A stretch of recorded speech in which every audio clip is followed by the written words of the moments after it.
Okay, we wound up with a nice little pile of transformers here. Yeah, the table's 4 foot wide. We knocked out all the lights, got some sheet aluminum, bunch of brass in there. This is our cast pile. Not bad. Cleaned up all them lights that were out there. Got some more cast over here. And I still have to do the AC units and that motor. I wasn't planning on getting them done today, but we got the trailer clean.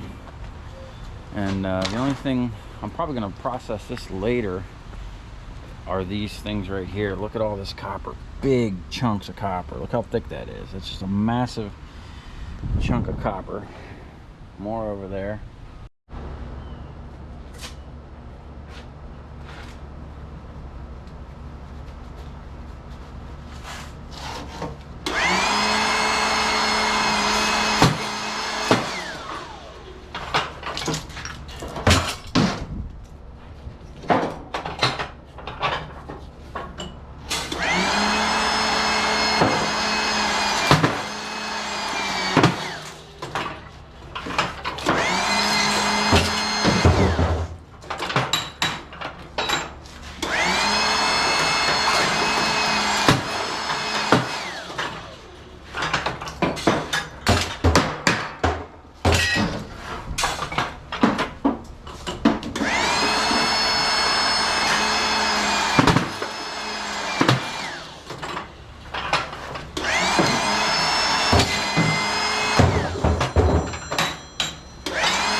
I'm gonna let this guy catch up.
adjusted just right. I don't know if you can see that. Otherwise, it'll kick up and kind of like fold up under, and the transformer will fall off these two little grooves. So have to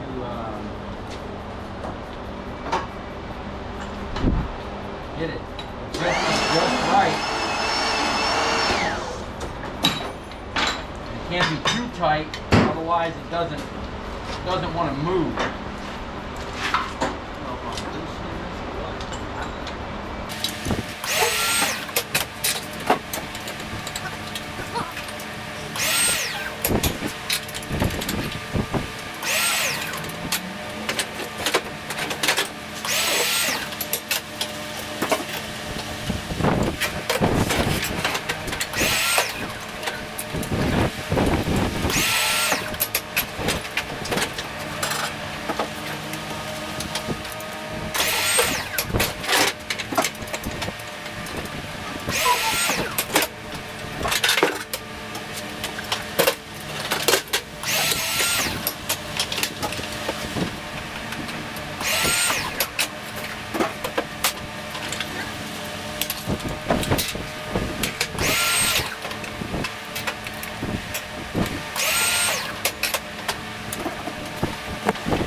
I want to show you guys why I just tightened that up. This plate was moving like this, kind of tilting, and how this thing works is basically the transformers sit up on these two little ledges. This thing comes down, and basically the center drops down and the sides stay up. Well, when that thing rocks up, that side will actually fall down in there, and then this thing gets jammed, and it's really hard to unloosen this tightening screw. So you tighten these up, and usually I used to have two lock nuts on there, but they just vibrate off. The nuts get messed up. You know, they get abused pretty hard. So hopefully that fixes the issue I was just having, and we'll knock out the rest of these transformers. We took a big old chunk out of it. Still got a ton left, and fortunately got a lot of aluminum in there. Nice little chunk of copper. We'll see how much copper we get when we're done. Gonna have a full drum here of steel, and this will be full when we're done.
right, that's it. We wiped them out.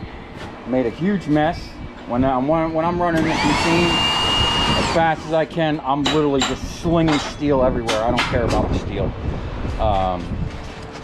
Last two, we wind up getting almost 2/3 of a barrel of #2 copper. There was a ton of aluminum, and that's the way it goes nowadays. A lot of aluminum coils, and got the trailer cleaned off. Tomorrow, Sunday, I'm gonna come over here and knock out these AC units. But for today, I got what I wanted accomplished. We started around 9 o'clock. It's 6 o'clock now. The last 2 hours were straight up nothing but transformers. We blew through a couple hundred of them, and I still got, there might be, I missed a light. Got another little pile of scrap here I got to go through, but all them lights that were in them 2 bins are processed. That's the #2 insulate. All this cast, it's about 4.5 feet high and 2.5 feet thick. Nice little pile of cast. I'll finish the video, hopefully tomorrow I'll finish the video that I started on these and go over what they are and where to get them. But that's it. We wind up with probably about it, that's overflowing, but 2 barrels of transformer steel.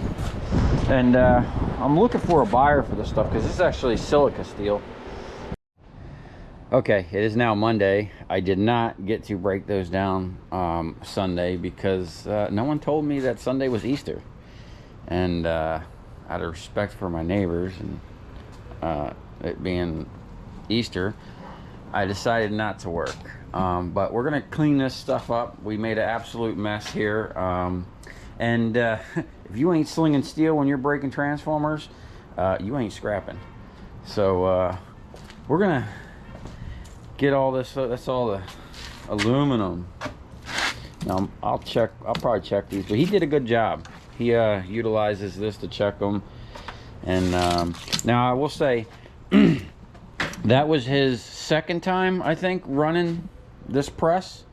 He's only worked with me, I mean, he's worked with me a couple times, but that was only his second time running the press. And it was actually taking a lot longer because this cylinder is actually messed up. When it bottoms out, it gets stuck. And that's the second time I've had one of these cylinders go bad. These are pusher puller cylinder sets. This comes in a whole set from Harbor Freight. It's like 200 bucks. And it comes with one of these, some pullers. These are the pusher ones. And some pullers and some spreaders and some other stuff. So the battery died. But anyway, in 10 years, I've replaced this cylinder twice. And both times the same thing happens. It'll go down, and then when you release the valve, it just won't return. There's actually a spring in there that returns that. It's not, this doesn't have double, this is actually, will operate a double acting cylinder, push and pull, or whichever way you decide to hook the cylinder up. But since I'm running 2 cylinders, they're single acting. This one has internal springs, and I put these on here to help it back.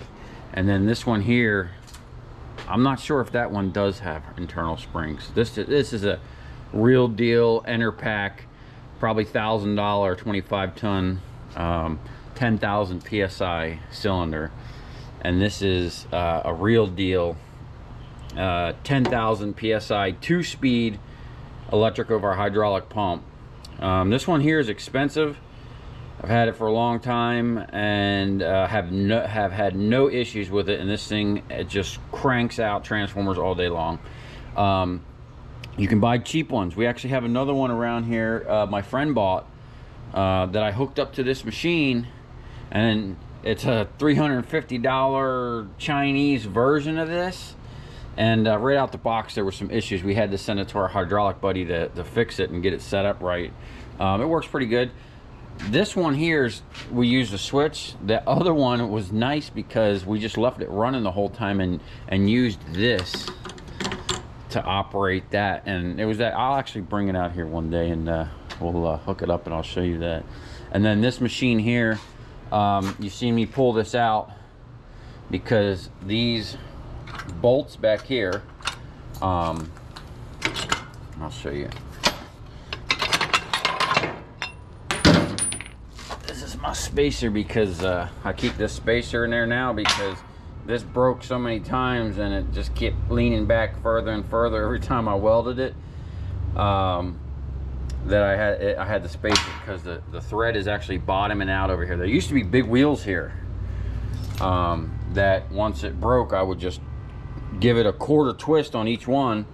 It would free these up because when you're seeing me pull these, I'm squeezing a transformer super hard so that pieces don't fly out. You know, that's why there's no guards on this. I mean, that one's kind of dangerous, and you'll see in the video, he actually gets one that kicks out and, you know, kind of hits him in the chest. I've only had that happen to me one time, and the main thing about this is the #1 rule I tell everybody, no matter what, do not let go of this thing. I had some idiot one time put pressure on here and it wasn't pushing the transformer out, and he walked away from it, and then he did something and this thing came flying out, literally flew right by my head. That guy got fired right on the spot. So this equipment can be dangerous, but when you're running this and you have that in your hand, you can feel right away if the transformer, see if I got one around here. I don't have any broken down that I can put in there. This will just be an example. So if you don't have this centered, okay, like above here, so this is straight, you know, if your transformer's a little off and you're leaning, you know, it's going to want to kick out one way or the other. But when you're holding that thing, you can immediately feel it, and you just release your hand off the button before anything crazy happens, you know. And if you know what you're doing and you're not an idiot, there's no issues. I run hundreds of thousands through here, never got hurt, no problem. You know, you just got to be careful. But anyway, this here, these have to be adjusted just right because this plate has to be able to slide, you know, because 90% of those transformers, the two different sizes, the little ones, it doesn't matter the height or the depth with this machine. What matters is the width, okay? And the original one I built didn't adjust. It was just for the bigger sizes, and then even those bigger sizes, there's slight differences. And you really need to have this thing squeezed tight, because you've seen that video, this thing was doing this. It was kicking up like this and letting the transformer fall off of this little lip right here. And then it just jams up, and it's a whole mess. So having that adjusted just right is very important. And then you see these right here. I used to have nuts or bolts sticking up here, and there were springs here, and then let me show you this. That's what this hole is about. So there was a rod that went in this hole and would catch the backside of this giant washer, and basically that washer was there just to pull on that, and it would pull this back, and then the springs would keep the tension on the top, so this just smoothly came back, and you know, you could adjust it in and out rapidly on the spot for whatever size transformer. The thing, I made this mainly for production. Get them in there, adjust to the next size. Any size you put in there, just knock them out. I'm always looking for that 3 transformers a minute. And this setup does very well to accomplish that. Found something that's gonna be pretty cool. Look at this. This is a prototype I was making for something. That is actually going to be for the granulator. So that's going to be pretty cool. Stay tuned, you'll find out what that's all about. And this week I think I'm actually going to go to my storage and pick up my granulator and bring it over here, because I want to start working out. I got to bring it here, take it apart, because I'm only going to use the actual granulator part, not the whole entire. I don't need like the housing it sits on and then the big thing, the thing on top. It's all just going to be, because the granulator, The thing itself is not much bigger than this, but the whole entire unit sits like this big off the ground. So we're going to condense it down and get it stuffed up in here somewhere so we can chop all this copper up that I've been selling as number 1 insulate, which brings a tear to my eye.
Okay, we're all strapped down and netted.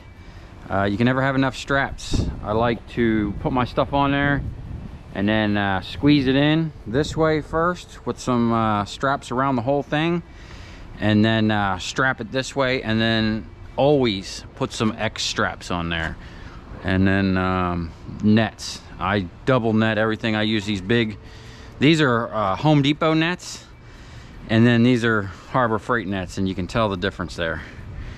The Harbor Freight net was just bigger. I like to just put it over the whole thing. These Home Depot nets are a little smaller. They're basically for the back of a truck, but they're stronger, and I use 2 of them or 3 of them usually across the whole thing, and then put the bigger, or not, it's not thicker, but it's just bigger to cover everything. The main thing is you don't want nothing flying. And how I usually load my stuff is light sheet metal. Anything that's loose, could catch air and fly, goes on the bottom, and then I pack all that heavy cast down on top of it. And I always try to double net it when I'm going pretty far, because I sell my stuff an hour and a half away down in Miami. And this scrap here, most of it came from one customer that I picked up 2 hours north of me. That's a lot of traveling. And you'd be thinking, man, is it worth traveling that much to pick up scrap? And my answer is yes, if you get the right scrap and you got the right customers. Now this customer, I picked up the scrap from his house, and he's actually an employee of one of my main customers that I've had for years.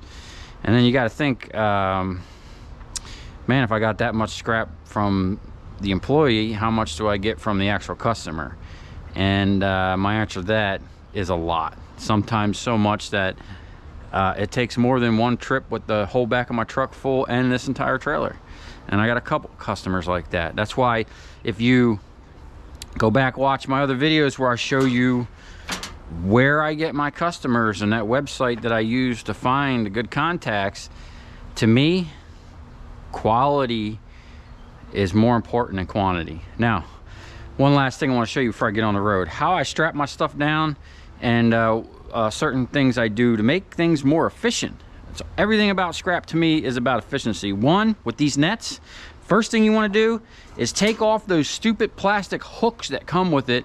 Go to Harbor Freight and buy yourself a box of these carabiners. Take off all the hooks and replace them with the carabiners, because I'll show you, when you got these nets and you throw them down like this, those little hooks, it'll take you forever to undo this, because those hooks are just going to keep catching and catching and catching on itself. You take them carabiners and put them on there, they're spring loaded. This thing will just come right undone. You just shake it, it opens right up. You can throw it on by yourself. With 2 people, it's even faster. If you dealt with these nets with the hooks, you know they're a nightmare. Put carabiners on it, you won't have a problem. And what I usually do is try to take my nets and wrap them around the straps. Now when I loaded this, I always try to settle the load. You don't want this thing settling while you're going down the road. You hit a couple bumps, an air gap will you know, the stuff will move, shift, whatever, and then your straps are loose. If you keep the nets on there, even if your strap gets loose, it's still got tension on the hook, and the strap is still, it might be loose, but if you've got a swerve or whatever, it'll still be connected and maybe hold your load on. It's just a little bit extra insurance. And I'll show you one more thing, a little trick I learned back in '98. Take your straps, and when you're rolling them up, or, you know, you got all this extra crap here, you know, you want to be fast and efficient strapping this up and getting it off. And another thing is, always keep your ratchets on one side of your trailer, because when you go to offload your stuff, you just come right down, boom, boom, boom, boom, undo all the things, and get your stuff off. So what I do with these is take them, pull this out, and depending on how long, you could fold it up once, you could fold it up twice, or just use the tail by itself. But usually I fold it once to reduce the length of it. And then what you're going to do is create a loop and jerk it tight, create that loop, and then you just keep pulling it through a loop. You keep pulling it through a loop, and you keep pulling it till you get to this last section. Keep it tight as you go, and that last section you pull it through, and you can either pull it all the way through, or I like to leave the tab, because you pull it all the way through, it's an extra step to get it off. You actually have to undo one knot, and then you can pull it. But if you do it this way, leave yourself a tab, right? And then when that's like that, you just shove it back there. Usually I tuck it back. You see I tuck them back underneath the straps. They're not going anywhere. Now when you're ready to undo your strap, you just grab that tab and jerk it, and you're done. You know what I'm saying? You load it quick, you offload it quick, you process it quick, you sell it quick, you're making money.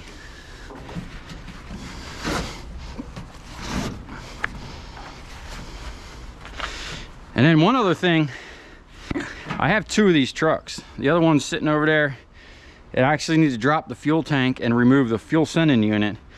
But I'll let you in on a little secret why I love these trucks. This is a 99 F350 with a 7.3 diesel. The other one's a 2000 with an F3 with a 7.3 diesel. That truck I bought with 200,000 miles on it. It's now got 500,000 miles, and for 300,000 miles, I burned free fuel in there.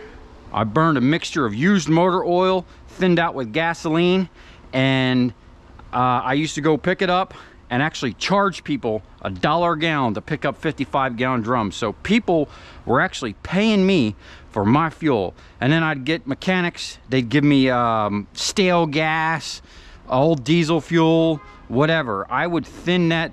Basically it's called W85, 85% waste oil, 15% gasoline. And you could thin that oil out with diesel fuel, off-road diesel, stale gas, gasoline, whatever. You're just thinning it out so it can get through the injectors. One thing is, you got to run seafoam in every tank, a little bit of seafoam. The money you're going to save on fuel is going to pay for everything. Let me tell you something. When you're traveling all over the state picking up scrap, fuel cost is going to be one of your big it's going to take a big chunk out of your profit. So if you can get people to pay you for your fuel, you're ahead of the game there. So that's why you see I run 100-gallon fuel cells in the back of my truck. My other truck over here, this one's set up nice. This one was my original scrap truck. Still runs great. I just need to change the sending unit. Check out my video on how I built these spacers for my toolbox, my 100-gallon fuel cell, and this thing here. If you see this plate, that crane that's on my trailer used to be bolted right there, and I didn't have the fuel cell at first. Before I had my trailer, my crane sat right there. I had a big square water tote that I cut in half, and I just picked up transformers. I'd fill the back of this truck up with 5,000 to 6,000 pounds of transformers, way overweight. And then if you notice, that's actually the inner fender well from my trailer. See these bolts coming through? The bed of this truck is just like bellied out bad from literally tons of transformers. This truck weighs 8,000 pounds. I've literally rolled across the scales, pushing over 16,000 pounds with heavy steel in the back of this truck, and then they just come maggot out, which is pretty cool. One other thing I do when I go sell my scrap, I always line up a customer. So when I leave the scrap yard, I got that money in my hand, boom, I go buy more scrap. You know, you always gotta keep it going, and that's being efficient. I'm traveling an hour and a half to Miami. I don't want to come back with an empty trailer, so I line up whatever I can on my way back. I even got customers further south than that, you know. So just think about what you're doing and get a good game plan, and you can make a lot of money recycling.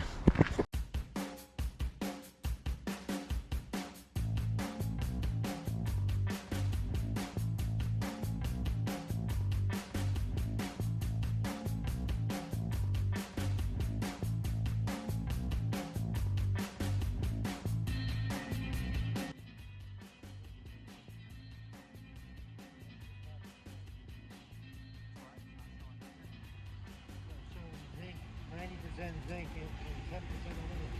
That's the gun. It's no good. All right, so we're almost done. We got one more thing of cast, and then the 2 copper. I'm gonna weigh these copper drums individually because I paid for this number 2 copper as is, and this is the number 2 copper I processed out of those transformers.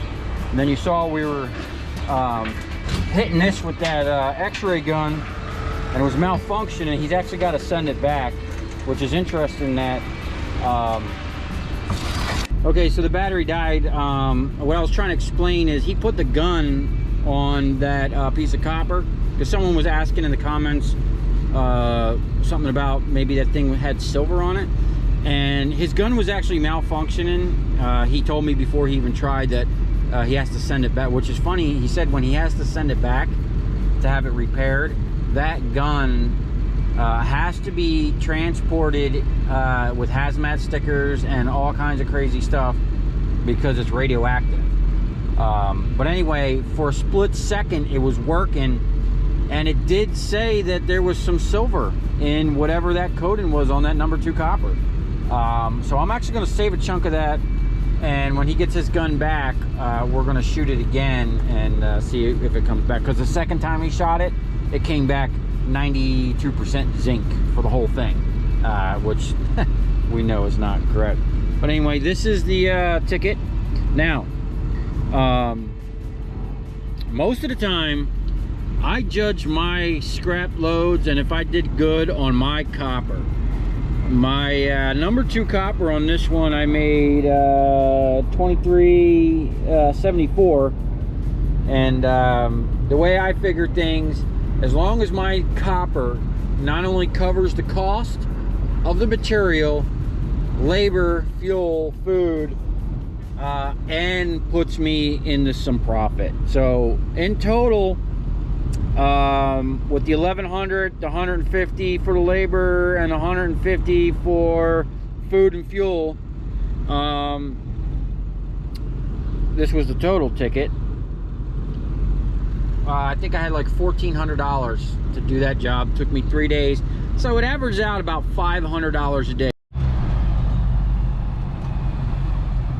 All right, so I left the scrap yard, and now I'm on my way to a customer. Now this doesn't look like some place that you would find some decent scrap. All these houses are backed up to a lake. This is one of my customers that he actually works for a big company that's my customer, and he takes a lot of his scrap home and processes it after work. You know, comes home, has a couple beers, breaks down his scrap, and then walks 50 feet. Let's see if I can see the lake again. Walks 50 feet back to his boat, and then fishes until the end of the day.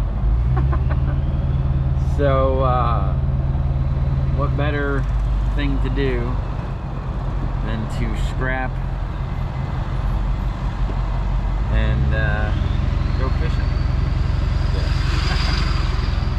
So we're gonna see what kind of scrap we get from here. Okay, so this is the scrap I got from that customer. I wind up staying there for a while, hanging out and cutting up with them. They were drinking some beer and fishing on the lake right there.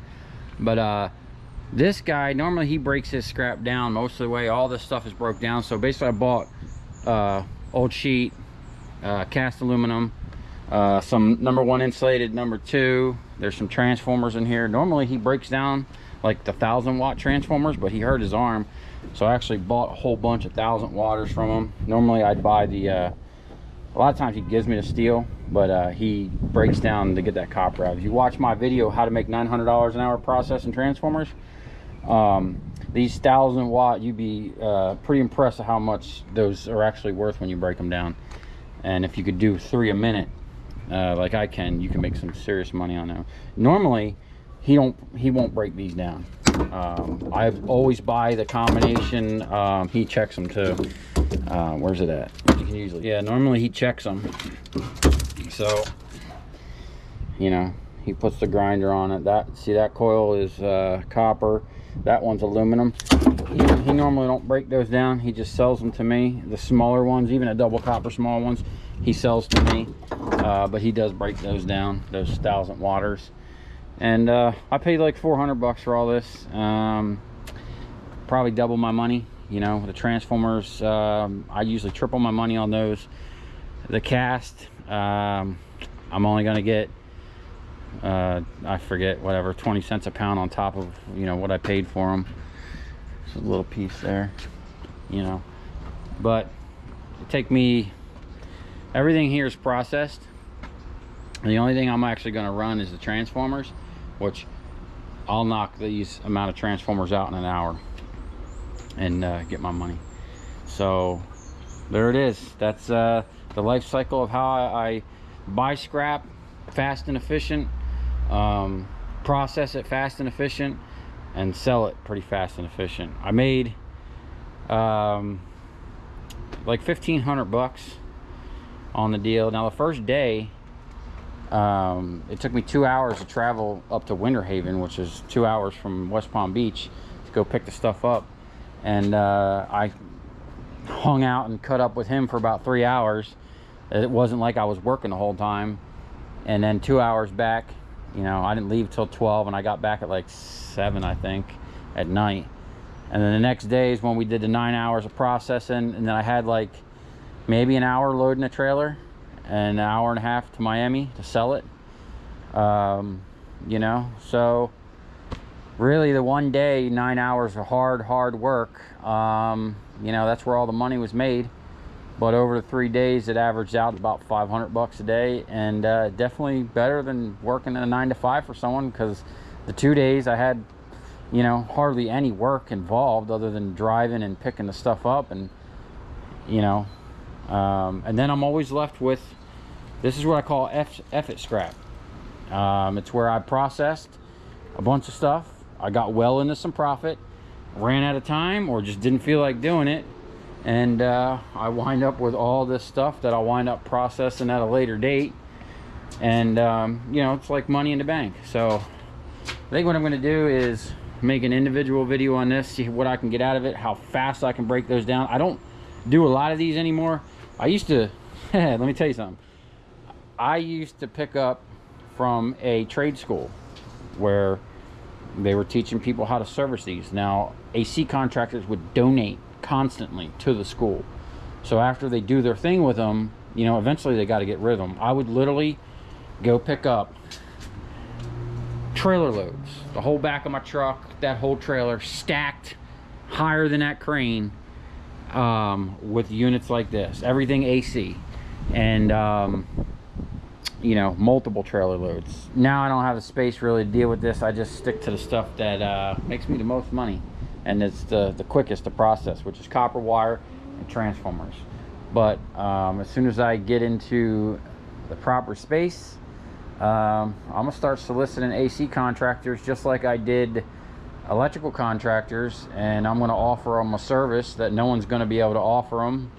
because I'm going to pick it up for free, pay them a better price than they taking it to the scrap yard. So they're going to get a better price, not have no labor.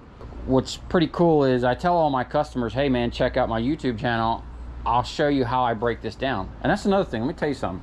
All of my customers, I usually call my buyer right in front of them on speaker, and I let them know exactly what I'm getting for everything.